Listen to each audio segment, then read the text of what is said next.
오늘 우리에게 주시는 하나님의 말씀은 요한복음 4장 43절부터 54절까지입니다.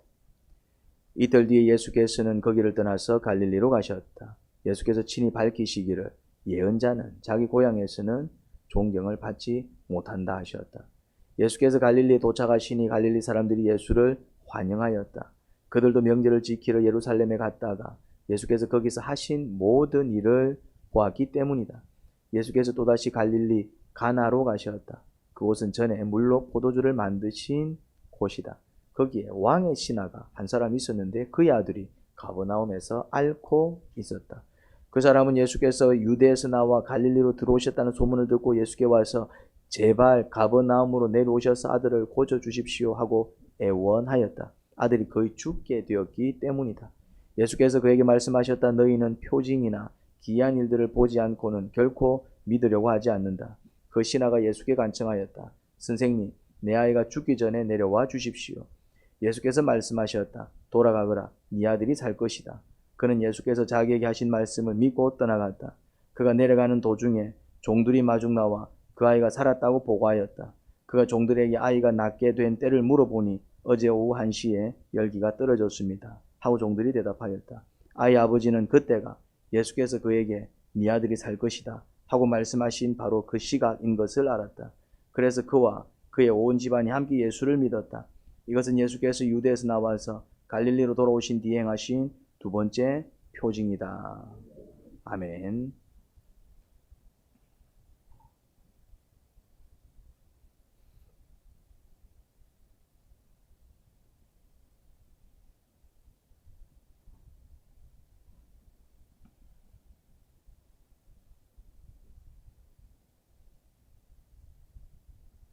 예수님께서 사마리아 수가성에서 이틀을 보내시고 갈릴리로 오셨습니다. 또 한 여인을 구원하셨지요. 그런데 그 여인이 너무 은혜가 충만해서 마을로 뛰어들어가 가지고 전도를 해버렸습니다. 내가 메시아를 만났다 외쳐버린 것입니다. 그래서 사람들이 그 소리를 듣고 예수님을 만나게 되었습니다. 그래서 며칠만 더 있다가 가주시면 안 되겠습니까? 그들도 비록 사마리아인들이었지만 어떤 사람들이었다라는 뜻입니까? 메시아를 기다리고 있었다는 뜻이겠죠. 그냥 뭐 메시아다라고 해서 이제 온 게 아니라 그들이 메시아를 기다리고 있었기 때문에 메시아를 만났어요라는 말을 듣고 그분 어디 있는데 하고 온 것이지요. 그러니 비록 유대인들은 피가 섞였다고 해서 사마리아인들을 멸시했지만 그럼에도 불구하고 사마리아인들 중에도 어떤 자들이 있었다? 메시아가 오기를 기다리고 있던 자들이 있었습니다. 그래서 유대인이라고 해서 구원받고 사마리아인이라고 해서 버림을 받는 게 아니라 하나님은 누구를 구원하시더라? 그렇죠. 메시아를 기다리는 자. 오시니까 그분을 믿고 영접하는 자. 예수님을 기다리는 자. 그래서 이제 그 예수님을 믿고 영접하는 자. 그들이 예수님을 메시아로 믿고 뭐 했습니까? 영접했죠. 그래서 그들은 무엇을 받았을 것이다? 구원을 받았을 것이다. 이제 갈릴리로 오셨습니다. 그렇게 이제 며칠을 더 있다가 이틀을 더 유하시고 갈릴리로 오셨어요. 갈릴리는 예수님께 고향과 같은 곳이었습니다. 예수님의 출생지는 어디입니까? 또 나사렛이라. 베들레헴이잖아요. 베들레헴. 출생지는 베들레헴. 우리 영국도 했는데 기억 안 납니까? 베들레헴. 이제 그 베들레헴에서 이제 출생을 하셨어요. 그런데 베들레헴에서는 뭐 그렇게 오래 있지 않았습니다. 출생만 했습니다. 거의 이제 유아 시절을 어디서 보냈습니까? 나사렛. 그래서 이제 사람들이 이제 예수님을 나사렛 사람이라고 부릅니다. 왜냐하면은 거의 이제 아주 이제 탄생만 베들레헴에서 하고 이집트로 잠시 갔다가 그리고 이제 나사렛으로 올라와서 나사렛에서 이제 쭉 성장을 했어요. 그러니까 이제 베들레헴 예수라고 하지 않고 나사렛 예수라고 부릅니다. 그래서 이제 고향이 보통은 이제 보통은 출생지하고 성장지가 이제 같죠. 이제 출생해서 성장한 곳을 고향이라고 부르는데, 좀 애매합니다. 그래서 이제 고향이 둘입니다. 출생한 곳, 출생한 고향. 사실은 이제 성장한 곳을 고향이라고 봐야 되죠, 사실은. 거의 이제 어린 시절을 다 보낸 곳을, 그래 따지면은 저는 부산 사람이 아닙니다. 저는 인천 사람입니다. 왜냐하면 나는 인천에서 출생했거든. 근데 인천에서 살지는 않았습니다. 내가 알기로. 나는 인천에 대해서 기억나는 게 아무것도 없습니다. 그냥 뭐 부산에서 이제 어린 나이 때 왔겠죠. 그리고 뭐 저는 뭐 부산에서 이제 거의 이제 어린 시절 다 보냈기 때문에. 예수님 입장에서는 베들레헴에서 출생하셨지만, 그래서 예수님이 베들레헴에서 출생한 것도 맞고요. 그런데 이제 나사렛에서 이제 성장을 하셨어요. 그곳이 이제 고향인 택입니다. 그곳 사람들은 다 예수님 어렸을 적 시절을 이제 다 아는 것이지요. 그리고 이제 어느 정도 자라서 이사한 곳이 어디입니까? 가버나움입니다. 가버나움. 예수님이 이제 세 번째 고향인 택입니다. 이제 그런데 뭐 다 갈릴리 안에 있습니다. 나사렛도 그렇고 가버나움도 그렇고 갈릴리 안에 있습니다. 그리고 가나에 또 자주 가신 것을 보면 지금도 가나에 오셨고 또 이전에 또 가나에서 또 한번 또 이적을 일으키셨는데 또 그곳에 또 연구가 또 있었나 봅니다. 고향 사람들은 예수님을 아주 어렸을 적부터 잘 알았을 터. 그래서 예수님께서 비록 유명해졌어도 그 선입관 때문에 자아가 그 목수집 그 누구 요셉 큰아들 아니요 이런 선입관이 있다 이 말이죠. 그래 자리 잡은 고정관념 때문에 사실 존경받는 게 쉽지 않죠. 그런데 예수님은 되레 갈릴리 사람들에게 환영을 받았습니다. 그들은 어떤 자들입니까? 명절을 지키기 위해 예루살렘에 갔던 사람들인데 명절을 지키기 위해서 예루살렘에 갔다. 그러면 이 유대인들은 어떤 유대인들일까요? 그래도 명절이라서 명절을 지키기 위해서 안식일이죠. 안식일, 명절 안식일입니다. 지키기 위해서 이제 이렇게 성전을 찾았다. 먼 거리를 여행했다. 그러면 이 유대인들은 그래도 어떤 유대인들이었다는 얘기입니까? 경건한 유대인들이었다는 얘기입니다. 메시아를 기다렸는지 안 기다렸는지는 알 수가 없고 어쨌든 근데 이제 어쨌든 그 뭐지 율법대로 살려고 애를 쓰는 사람들이었기 때문에 경건한 유대인들이었다. 어쨌든 이제 그들이 이제 명절날 이제 성전에서 이제 예수님께서 하신 모든 일들을 본 것이죠. 그래서 이제 거기서 이제 예수님의 또 다른 모습을 본 겁니다. 완전 어떤 바리새인들도 꼼짝 못하게 만드시고 많은 군중이 예수님을 따르고 이제 예수님의 새로운 모습을 보았죠. 그리고 또 가나에서 개최된 혼인잔치에서 또 물로 포도주를 만든 사건도 또 소문이 난 듯 싶어요. 그러다 보니 이제 그곳 갈릴리 사람들이 예수님을 환영을 했습니다. 예수님! 이라면서 예수님. 근데 그곳에 누가 와 있었냐면은 왕의 신 한 사람이 와 있었습니다. 이제 오늘 본문의 주인공 택입니다. 일부러 예수님을 만나기 위해 그곳에 온 듯 보입니다. 그의 아들이 가버나움에서 다 죽어가고 있었습니다. 이제 그 말은 이제 집이 가버나움이었겠죠. 아들을 살리기 위해 팔방의 노력을 기울였지만 더 이상 달리 방법이 없어 마지막 방법으로 예수님을 찾아온 것 같아요. 이제 물로 포도주를 만들었다는 소문을 들었을 터 물로 포도주를 만든 불이라면은 내 아들도 살릴 수 있지 않을까. 그런 믿음을 가졌던 것 같아요. 물로 포도주를 만들었다? 쉬운 일이 아니잖아요. 쉬운 게 아니고 불가능하지, 그게. 그런 능력자라면은 내 아들 병 못 고칠까? 그런 기대가 그 안에 있었던 것 같아요. 그래서 이제 그 혼인잔치가 벌어졌던 곳이 가나였으니 혹시 또 다시 예수님이 이 가나에 오지 않을까. 마치 그곳에서 예수님을 기다리기라도 한 것처럼. 그런데 이제 예수님이 이제 막 환영을 받으니까 이제 소문도 났겠죠. 그러니 이제 그 예수님을 만나기 위해서 가나로 온 것 같아요. 제가 성지순례에서 가버나움과 가나 모두 방문해 보았습니다. 차로 그렇게 멀지 않는 거리입니다. 인근에 있는 마을이에요. 하지만 그래도 걸어서 이제 오려면 좀 거리가 되지요. 우리는 뭐 차로 이동했으니까. 뭐 차로 이동하니까 뭐 가깝더라고요. 이제 뭐 근데 거리가 중요하지 않죠. 자기 아들이 살지 죽을지 알 수 없는 기로에 서 있는데 지금 뭐 어디든 못 가겠어요. 이제 가나에서 왕의 신하는 예수님을 만났습니다. 제발 가버나움으로 내려와서 자기 아들을 살려달라고 애원합니다. 그때 예수님이 이제 이런 말씀을 하시죠. 너희는 표징이나 기이한 일을 보지 않고는 결코 믿으려고 하지 않는다. 그런 의미심장한 말씀을 하셨습니다. 그렇습니다. 이게 이제 우리 모습입니다. 예수님을 순수하게 믿고 따르기보다는 내 필요에 의해서 예수님을 찾습니다. 정말 순수하게 예수님은 하나님의 아들이시고 우리를 구원하기 위해서 이 땅에 오신 분이기 때문에 마땅히 그분을 찬양해야 돼. 그러고 예수님을 믿기 시작한 사람은 한 명도 없습니다. 사실은 한 명도 없어요. 전부 어떻게 시작합니까? 필요해서.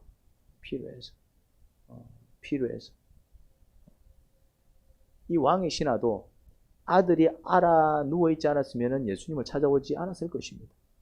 아들이 알아 누워있지 않았으면 예수님을 믿지 않았을 것입니다. 왕의 신하면은 고위관직이잖아. 먹고 사는데 문제 없었을 것이고, 또 그 당시 고대 사회에 공무원이면은, 관직이면은, 뭐 최고 끝발 아닙니까? 그 당시, 우리나라도 뭐 조선시대 때, 뭐, 벼슬만 하면은, 뭐, 그게 최고 끝발 아닙니까? 그거 하려고 다들 막, 애를 썼지요. 그러니까 이제 뭐 왕의 신하가 이제 아쉬울 게 뭐가 있어서, 그런데 이제 아쉬울 게 있었어요. 이 신하한테 아쉬울 건 뭐였습니까? 사랑하는 아들이 다 죽어가는 거예요. 우리가 이 땅을 살면서 예수님을 찾을 수밖에 없는 사건은 누구나 겪습니다. 그게 하나님께서 이 땅에 내리신 저주입니다. 그 저주가 언제 임했죠? 사실은 모릅니까? 그렇죠. 아담 때 이제 땅이 저주를 받았다 이 말입니다. 그래서 이미 그때부터 땅은 저주를 받아서 그런데 이제 또 자꾸 이제 죄를 쌓으니까 더 큰 저주들이 이제 이 땅에 이제 가득 차게 되었습니다. 그래서 저 사람은 잘 사는 것 같은데 속지 마십시오. 이 땅에 잘 사는 사람은 없습니다. 잘 사는 것처럼 보일 뿐입니다. 들어가 보면은 예수님을 찾을 수밖에 없는 아픔과 사연은 있습니다. 우리 교회만 그런 거 아니에요? 아니에요. 우리 교회는 그걸 드러내는 교회고 다른 교회는 감추는 교회입니다. 감추는 교회. 그 증거가 뭡니까? 우리 교회 가운데는 다른 교회에서 오신 분들도 있잖아요. 그 교회에서는 드러내지 못해서 우리 교회 왔다 이 말입니다. 다른 교회는 죄송한 얘기지만은 드러내지 않습니다. 특히 세상은 어떻습니까? 세상은 더 안 드러냅니다. 더 안 드러냅니다. 특히 이제 이렇게 잘 살고 뭐 재벌, 뭐 의사 이런 사람들 너무 잘 사는 것 같이 보이죠. 들어가 보면 엉망입니다. 들어가 보면 엉망입니다. 죄송한 얘기지만 그들을 무시하는 게 아니라 감추고 살아서 그래요. 쪽팔리니까요. 그거 알잖아요. 이제 이효령 씨가 그 뭐지 우리나라 최고의 지성인 아닙니까? 근데 그분이 예수님을 믿었다고 이제. 그럼 그분은 아쉬울 게 없잖아요. 아쉬울 게 있습니다. 결국 그분의 딸도 이제 목사가 되었다는 얘기를 들었는데 딸이 굉장히 이제 아픔을 겪었어요. 정신적인 문제. 낮은 울타리에서 들은 얘기인데. 그러니까 날고 기어도 소용이 없어요. 우리에게는.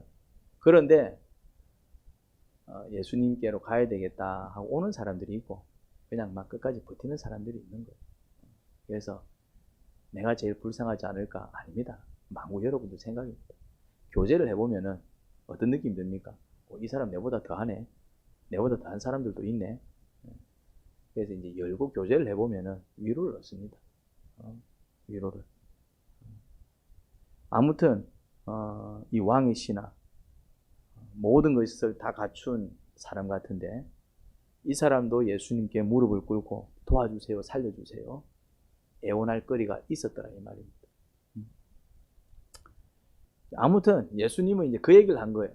너는 순수하게 나를 믿는 게 아니라 너가 필요하면 내 찾아온다. 너가 필요하면. 표적이 필요한 거예요. 표적이. 내 아이 좀 살려주세요. 표적이 필요한 거예요. 재산 다 날려먹었어요. 어떻게 하면 좋아요? 표적이 필요한 거예요. 사업이 흔들려요. 표적이 필요한 겁니다.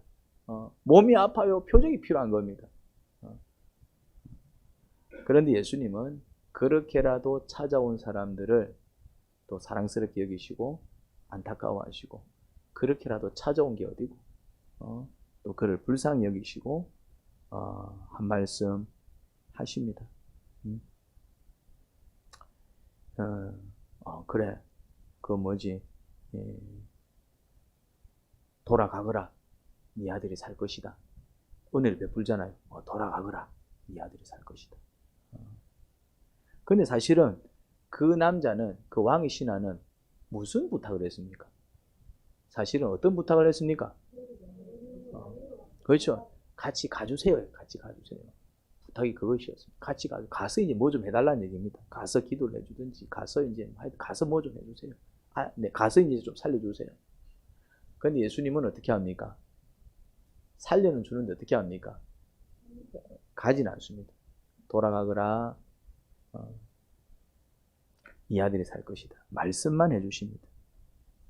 근데 그 사람은 그 말씀을 믿고 돌아갑니다. 비록 자기 필요 때문에 예수님을 찾았지만 그래도 그 순간만큼은 예수님을 어떻게 한 것을 볼 수 있습니까? 믿었어요. 믿었어요. 물론 돌아가는 발걸음 머리가 복잡했을 것입니다. 믿고 돌아갔지만은 머리는 복잡했을 거예요. 정말 내 아들이 살아날까? 안 살아나면 어쩌지? 그래도 좀 같이 가주지. 가주진 않고 말씀만 달랑 하시고. 그래도 빈말했을까? 혹시 사기꾼 아니야? 머리가 왔다 갔다 왔다 갔다 마음이 굉장히 번민스러웠을 것입니다. 그래도 그런 생각과 마음을 뒤로 하고 집으로 갔습니다. 여러분, 이게 바로 순종입니다. 순종은 뭐가 순종이라고요? 그냥 믿고. 근데 이해가 안 돼. 생각은 복잡해. 마음은 번민스러워. 그래서 에이 막 그래 되겠나? 뭐 그래 될까? 하고 관둬버리면은 그냥 뭐 그 불순종이 되는 거고. 근데 막 의심은 들고 그래 될까? 살아날까? 안 살아나면 어쩌지? 사기꾼 아이가? 설마 빈말했을까? 살아나야 되는데 막 복잡해요. 그럼에도 불구하고 그냥 시키는 대로 할 때 그게 뭐가 되는 것입니까? 순종입니다. 사실 이런 순종이 어렵습니다. 여러분들이 순종을 잘 못하는 이유가 뭐냐면은 예수님 말씀 자체가 어려운 게 아니라 그 말씀을 믿기가 어려운 거예요. 돌아가거라 네 아들이 살 것이다. 우리에게 말씀을 하신다고. 이렇게 한번 해봐. 주일 성수해봐. 이제 기도 한번 시작해보지. 이제 그거 끊어봐. 이렇게 한번 해보지. 툭툭 말씀을 주셔요. 근데 어떤 느낌 듭니까? 그렇게 한다고 해결될까? 그렇게 한다고 해결될까? 안 되면 어쩌지? 더 심각해지면 어쩌지? 더 문제 생기면 어쩌지? 그러니까 이제 막 마음이 복잡해진 거예요. 그러니까 이제 주님 말씀에 순종하지 못하고 어떻게 해버립니까? 그 어떤 행동을 하냐고. 이제 그렇죠. 내 편한 방식 이렇게 하면 될 것 같아. 잡아지는 거예요. 그러니까. 네. 한번 생각해봐. 지금 아들이 다 죽어가고 있어요. 이제. 그러면은 만약에 예수님 말씀이 사기라면은 집에 돌아가면 아들은 어떻게 돼 있을까요? 죽어 있겠죠. 그럼 집에 돌아가면 안 돼. 맞지요? 만약에 예수님 말씀이 사실이라면 살아나지만은 예수님 말씀이 사실이 아니면 아들은 어떻게 될까요? 죽겠죠. 다 죽어갈 때 찾아왔다 이 말이죠. 그럼 시간이 없어. 그럼 자기 생각에 그렇게 한다고 살겠나? 살지 못할 거야. 저 사람 같이 가달라고 했는데 안 가주네. 아이씨, 예? 뭐 살기는 뭘 살아, 뭘 하지도 안 해놓고는. 그래가지고 다른 사람을 찾으러 간다든지. 그래 버리면 어떤 일이 벌어질까요? 가인은 죽겠죠. 그런 일이 벌어진다니까요. 근데 이제 집에 돌아가자니까 불안한 거야. 돌아가서 살면 다행이지만 돌아갔는데 죽어 있으면. 그러니까 예수님 말씀대로 안 되면 어떻게 할 거냐 이 말이지. 그래서 뭐가 필요하냐면은 믿음이 필요한 거예요. 이 순종이 쉬울 것 같죠? 뭐 집에 돌아가기만 하면 되잖아요. 집에 못 돌아간다니까네. 일 마치고 집에 돌아가는 게 아니잖아요. 지금 내 아이를 살릴 수 있는 방법을 갖고 가야 돼. 약을 가지고 가든지 살릴 수 있는 사람을 데리고 가든지 그냥 가면 안 돼. 지금 상황이 이해가 됩니까? 그냥 뭐 집에 돌아가기만 한 거 아무나 하는 거 아니에요. 여러분들이 이제 일 마치고 집에 돌아가는 그 발걸음이 아니다 이 말입니다. 지금 이게 그런 발걸음이 아니야. 내 아들을 살릴 수 있는 방법을 갖고 가야 돼. 지금 의사를 데리고 가든지 용한 사람을 데리고 가든지 약을 한 첩 지어 가든지 아이들을 살릴 수 있는 시간이 없어 지금. 그런데 지금 아무것도 안 가지고 갑니다. 딱 뭐만 갖고 갑니까? 뭐라고요? 말씀만 가지고 갑니다. 누구 말씀만? 예수님 말씀. 돌아가, 네 아들이 살 거야. 이제 이 말씀만 갖고 가는 거예요 지금. 불안하겠죠? 안 살아남어. 예수님이 같이 가주는 것도 아니고. 그러면은 예수님의 의도가 조금 이해가 됩니다. 예수님은 같이 가줄 수도 있잖아요. 내가 같이 가줄게. 근데 같이 가주지 않습니다. 말씀만 달랑 던지셨어요. 왜 그러셨을까요? 뭐라고요? 그렇죠. 진짜 나를 믿고 내 말을 따르나 아니면은 그냥 급한 마음에 나를 한번 찔러봤나. 급한 마음에 찔러봤으면은 아마 딴 데 갔을 겁니다. 다른 사람 찾으러 갔을 겁니다. 같이 가달랬는데 안 가주고. 뭐 돌아가기는 지금 다 주고 가고 있는데. 그럼 약이라도 좀 지어주든가. 뭐 그냥 돌아가라. 네 아들이 살 것이다. 살면 다행이지만은 네 아들이 살 것이다. 그래 살아날 것 같으면 다 살아나지. 말 한마디 했는데 네 아들이 살아날 거야. 그래 살아날 것 같으면은 뭐 죽을 사람이 어디서 다 살아나지. 그러니까 이제 근데 돌아갑니다. 근데 이제 예수님 말씀이 사기였으면은 그 아들은 죽는 거예요. 그러니까 이제 둘 중에 하나예요. 예수님 말씀을 믿고 갈 건지 아니면 이 말을 안 믿고 다른 사람을 찾으러 가야 될 건지 이 사람은 거기로 서 있었다. 그런데 어떤 선택을 합니까? 어떤 선택을 합니까? 예수님을 믿고 이제 그 말씀에 모든 걸 겁니다. 말씀에 모든 걸 건다. 예수님께서 내 아들이 살 거라고 그랬어. 예수님 말씀에 모든 것을 겁니다. 만약에 예수님 말씀에 모든 것을 걸지 않았으면 이 남자는 뭐 했겠습니까? 다른 걸 찾으러 가겠지. 약을 찾으러 가든지. 그냥 돌아가면 안 돼. 그냥 돌아가면 무조건 죽는 거야 내 아들이. 다 죽게 되었을 때 나왔으니까. 벌써 며칠 보냈다 이 말이지 이제. 벌써 죽었을지도 몰라. 그냥 돌아가는 건 의미가 없어요. 못 돌아간다 이 말이죠. 그런데 이 남자는 어디에 모든 것을 걸었다? 예수님 말씀에 모든 것을 겁니다. 나는 이제 믿을 게 없습니다. 믿을 사람도 없고 내 능력으로는 안 되고 나는 그냥 주님 말씀 믿고 갑니다. 그렇게 말씀하신 주님 믿고 갑니다. 그래 가다가 이제 종을 만났죠. 이제 뜩 종을 만났는데 주인님 아들이 살아났어요 그러는 거예요. 그런데 대뜸 무슨 질문부터 합니까? 몇 시에 깨어났느냐? 왜 시간을 물었을까요?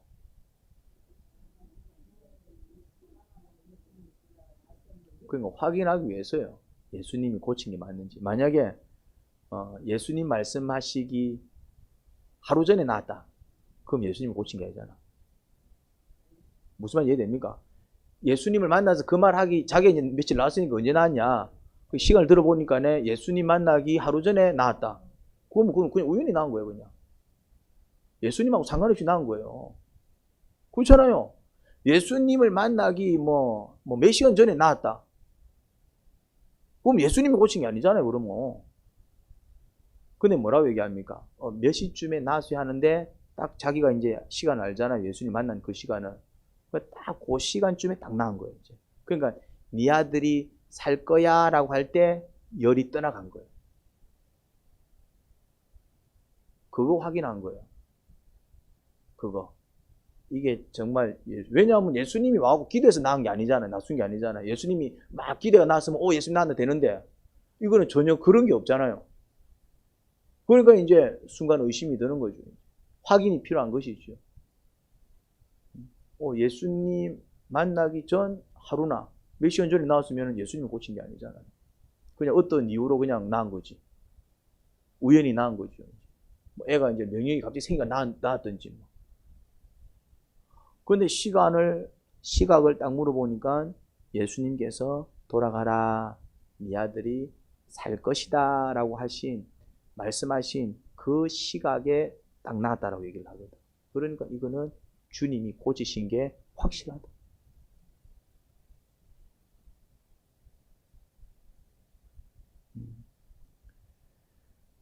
그 사건 이후에 왕의 신하와 그의 온 가족은 모두 예수님을 믿었다고 합니다. 이런 분 같으면은 내 평생 믿고 따르리라.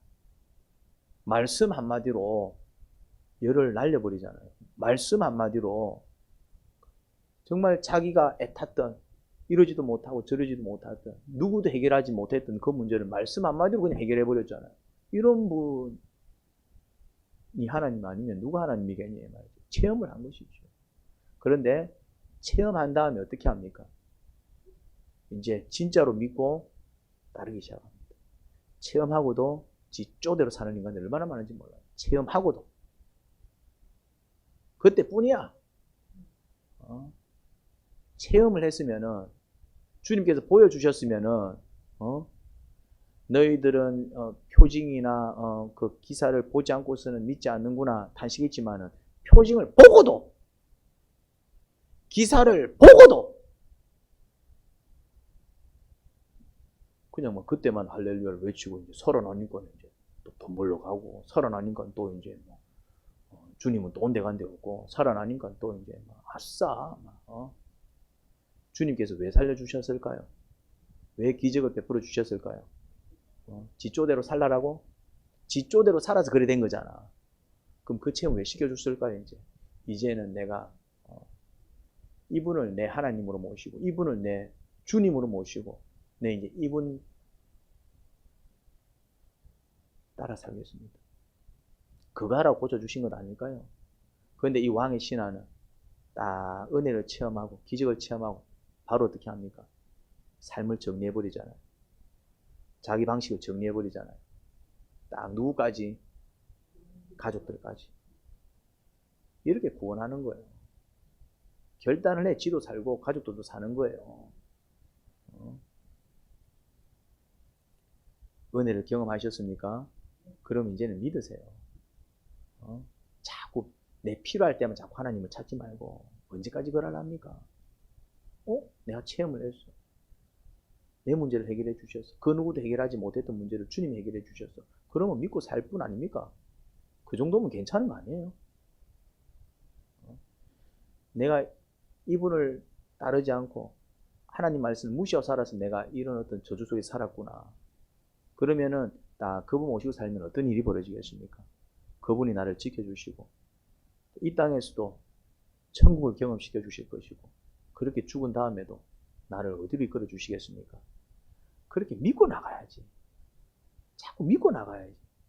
그냥 문제 생기고 필요할 때만 기도해 주세요. 어쩌고저쩌고 살만하면 또 지 맘대로 해피고 믿고 나가야지. 경험했으면 이제 믿고 나가야지. 경험을 안 해서 모르는 거는 그건 어쩔 수 없지 뭐. 우리는 표징을 봐야 믿으니까. 근데 보고도 안 믿는 거는 뭐 어쩌자는 겁니까? 보고도 안. 그건 방법이 없다. 은혜를 경험했고 기적을 경험했고 그래서 정말 주님 살아계신 줄 알게 되었고 그 주님이 나와 함께 하시고 나를 구원하신 그 하나님이 앞으로도 나를 지켜주실 것이라는 확신이 들걸라 그냥 그 주님께 모든 것을 맡기고 나가시기 바랍니다. 그 다음 단계는 맡기는 겁니다. 맡길 줄 알아야 돼. 그리고 의지할 줄 알아야 돼. 그리고 순종할 줄 알아야 돼요. 이 맡김과 의지와 순종이 안 나오면은 믿음이 아닌 겁니다. 그냥 믿다 만 거예요, 쉽게 말해서. 믿어서 체험했으면은, 정말 은혜를 체험했으면은, 이제 그 다음에는 맡겨야 돼요. 내 인생 주께 맡깁니다. 이제는 의지해야 돼요. 의지. 주님을 의지해야 돼요. 주님을 의지해야 돼요. 그리고 주님께 순종해야 돼요. 이 세 가지 모습이 나와야 됩니다. 여러분, 혹시 살면서 가슴 타는 일을 경험해 본 적이 있습니까? 가슴이 타들어가. 성결아가 어렸을 적인데 어떤 이유로 고열에 시달리고 있었습니다. 어렸을 때예요. 어린 아이들이 열에 오랫동안 시달리면 뇌가 녹지요. 그래서 이제 뭐 소아마비가 올 수도 있고, 눈이 실명될 수도 있어요. 이제 신경이 이제 상해가지고 아이들한테 열은 아주 치명적입니다. 그래서 이제 혹시 아이가 잘못될까봐 밤새도록 물수건으로 몸을 닦아준 기억이 납니다. 새벽쯤에 갔어야 열이 내렸는데, 뭐 자식을 키워본 사람이라면 한 번 이상씩은 다 경험해 봤을 것입니다. 응급실 가봐도 소용없습니다. 가봐서 아는데 열 내리는 거밖에. 해열제 먹이고 뭐 해열제 먹어도 안 되면 방법이 없어요. 그거 응급실 가도 그냥 막 물 떠다 주고 보호자한테 자꾸 닦아주라고 얘기합니다. 돈만 더 들어가지. 집에 사는 게 낫지. 지금 우리가 수양관으로 쓰고 있는 아파트를 이전에 임대를 했었죠. 그때 보일러가 터져가지고 큰일을 경험한 적이 있습니다. 3층, 2층, 1층까지 다 물에 잠겨가지고 배상을 해줘야 되는 상황이 발생했는데, 다행히 보일러 업체에서 배상을 했지만은 그 과정 속에서 이게 그냥 막 가슴이 이제 타들어가는 경험을 했습니다. 피가 마르죠. 여러분은 어떠세요? 살면서 가슴 타는 일을 경험해 본 적이 없습니까? 가슴 타는 일. 혹시 지금 가슴 타는 일을 경험하고 있지 않습니까? 이 문제를 해결은 해야 되겠는데 더 이상 나에게 방법이 없을 때 가슴이 탑니다.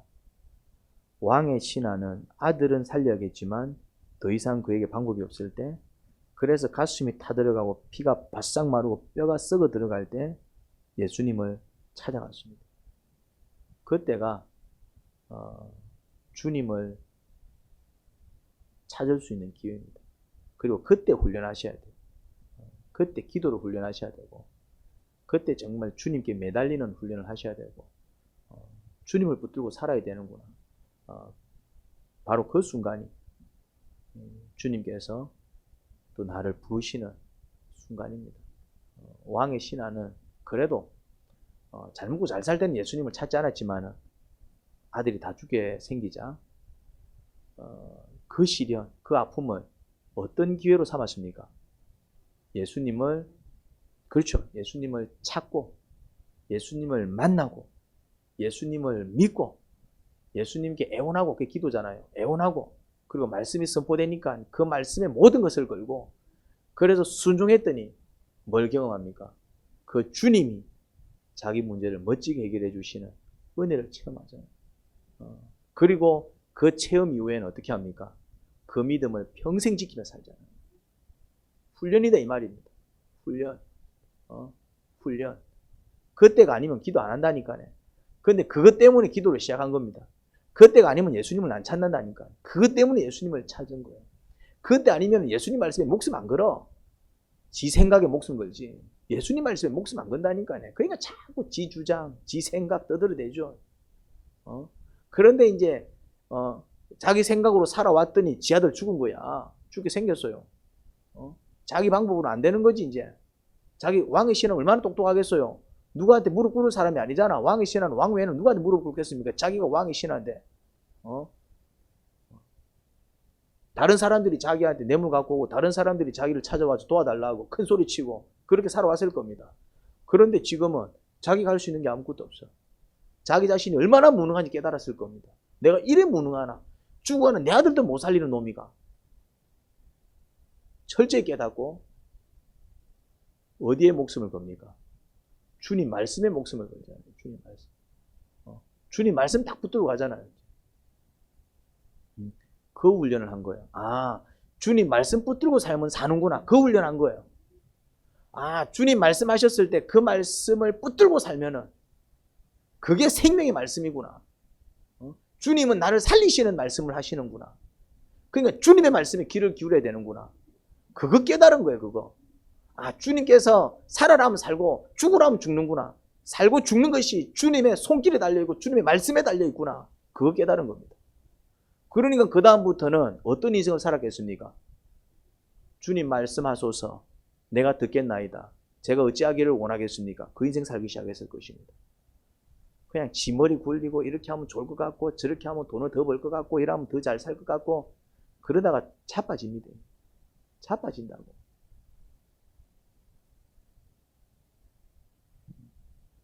그러니 은혜를 경험하는 사람, 복을 경험하는 사람, 어떤 사람입니까? 대가를 지불할 줄 아는 사람입니다. 이 왕의 신하는 어떤 대가를 지불했습니까? 돈을 지불한 건 아닙니다. 뭐 1,000만 원 헌금한 건 아닙니다. 그렇지만은 이 왕의 신하가 뭔가를 했어요. 뭐 했습니까?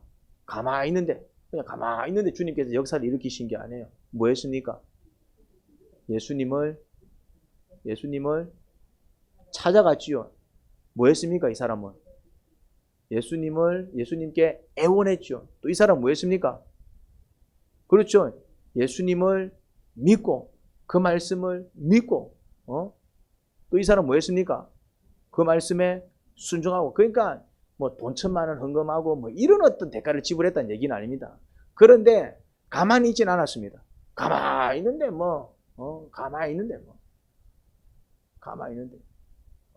어떤 사람은 가만히 있어도 하나님께서 은혜 주시는 줄 알아. 우리 기도 안 해도 하나님께서 다 아시잖아요. 다 알지. 근데 기도 안 하는 사람들은 은혜 안 줍니다.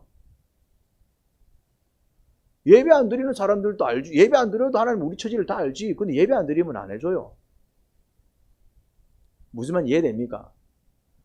누구한테 주십니까? 예수님께서 누구한테 은혜를 베푸십니까? 예수님께서 누구의 아들을 고쳐주십니까? 예수님께서 누구를 살려주시고 누구를 불쌍히 여기십니까? 대가를 지불하더라 이 말입니다. 대가를 지불 안 해.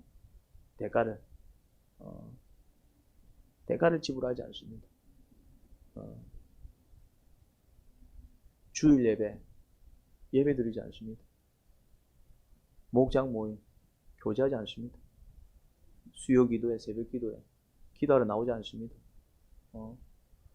그게 다 대가 지불입니다. 그게 다 대가 지불이다 이 말입니다. 주님을 찾는 가야지요. 가만히 있으면 어찌 되겠지 뭐. 그냥 뭐 어찌 되겠지. 제가 제일 싫어하는 말이 그거라 그랬잖아요. 어찌 되는 건 없습니다. 망합니다.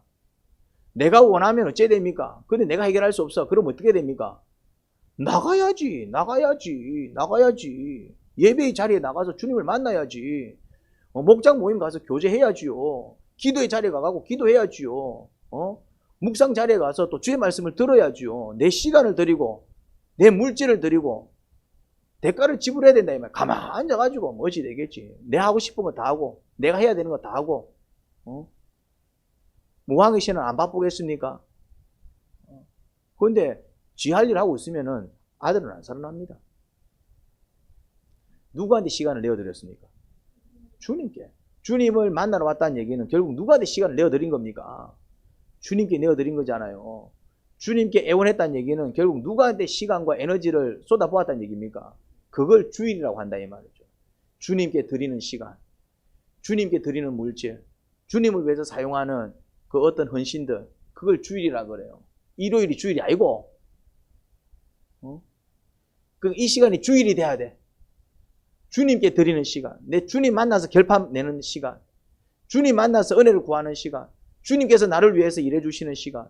그러면 내가 대가를 지불해야지. 나는 가만히 있는데 뭐 은혜 주시겠지. 가만히 있는데 장사 잘 되겠지. 뭐 가만히 있는데 뭐 살겠지. 그런 게 어디 있노?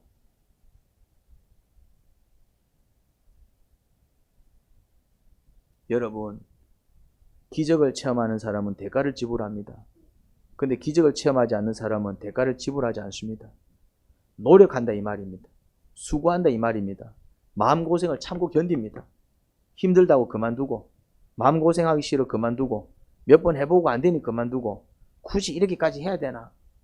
그런 생각이 들어서 그만두고, 할 일도 많은데 내 그래도 뭐 몇 가지 했잖아. 그래서 그만두고, 그런 사람들은 더 이상 아무런 은혜를, 기적을 체험하지 못할 겁니다. 여러분 해보세요. 해보라고. 일요일 예배 모임 꾸준히 참석하시고, 근데 주님을 만나는 시간이 돼야 돼. 그냥 뭐 모임 참석했다고 해서 은혜 받는 게 아니고, 평일 목장 모임 꾸준히 참석하시고, 말 그대로 그냥 참석 자체는 의미가 없어. 내 기도 제목 나누고 다른 사람들의 기도를 듣고 같이 기도해 나갈 때 그게 주님의 일이거든. 그리고 수요 기도에 꾸준히 한번 참석해 보십시오. 그렇게 기도를 훈련하고 자꾸 주님을 위해서 시간 자꾸 내어 보십시오. 거기서 한 걸음 더 나아가서 새벽 기도에 꾸준히 참석해 보십시오. 현재 그렇게 하고 계시는 분들은 흔들림이 없습니다. 주께서 꽉 붙들고 계세요. 그런 자들은 은혜와 기적과 능력을 체험합니다. 간증은 거의 그런 분들한테서 나와요. 그런 분들이 자꾸 간증을 얘기하고 주님께서 이래 주시더라, 저래 이래 주시더라, 뭐 이래 되었다, 저래 되었다. 그런 분들이 그런 얘기합니다. 하나님 아버지, 아무것도 하지 않고 뭔가를 바란다. 그건 뭐 어찌 보면 도둑놈 심보 아니겠습니까? 기도하지 않고 응답을 기대하고, 묵상하지 않고 말씀을 기대하고, 모임에 참석하지 않고 은혜를 기대하는 것은 악하고 게으른 심보지요. 잘 못하지만 시도하게 하세요. 지금까지 그렇게 하지 않았지만, 해보지 않은 일이지만 또 주의 뜻이면 시도하게 하세요. 꼭 그렇게까지 해야 되나 싶어도 시도하게 하세요. 몇 번 해보고 잘 안 돼도 반복해서 시도하게 하세요. 그러면 놀라운 일을 경험할 겁니다. 예수님 이름으로 기도합니다. 아멘.